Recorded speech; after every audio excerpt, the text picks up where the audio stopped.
Oo. Pambira ka naman. Ulitin pa. Ikaw nga kuya lang, di ba kayo tindi sa akin eh. Ulit-ulit eh. Ay mga, hindi. Hindi, katabi niya lang sasalita eh. Ako nga eh. Kaya lang matagal nang nabili. Oo. Yung resibo, hindi na alam kung saan Klaro na. Klaro ko na. Matagal lang binili. Pero Ang bago. problema, yung resibo nga, hindi wala. hindi na alam kung saan na ilagay. Oo. Pero bago. Kaya, Nyo ba, brand nyo? Kasi para makita doon yung value ng relo. Oo. Magkano. Kasi doon babasihan ng customs yun eh. nakakadala yun, yung ano na yun. Kung ibig sabihin, kung wala yung kuya na yun, puta ina. Wala, Hindi. hindi mo ko yun doon. Bayad ka pa. Magkano inabot mo doon? Sabi ko nga sabi nga nung ano eh. Wala nga, tinulungan nga ng kuya. Hindi si kuya nga hindi niya inabutan. Wala siyang Wala. binigay. Ay, nako. Ano Ano yun? naman, pas.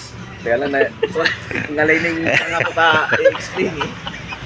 Masakit na yung pangako ka i-explain. Kuya, di wala. Malupitod ka talaga, kuya.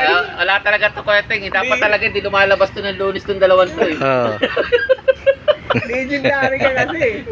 Nakakasakit ka ng Ba't kaya ka nandito nga pala yung mga yan? Oo nga eh. Eh di ba sabi nga nila nung Sabado na nagiinom silang dalawa? Ah. Kaya pinupulutan nga tayo. Lalabas sila ng Lunes. Oo.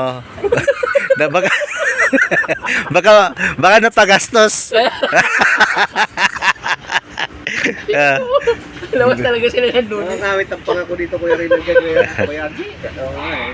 Kasi hindi raw sila nakabiyahe ng Sabado kasi sila nag-repack. Kaya Lunes sila lalabas. Masakit sa pangat.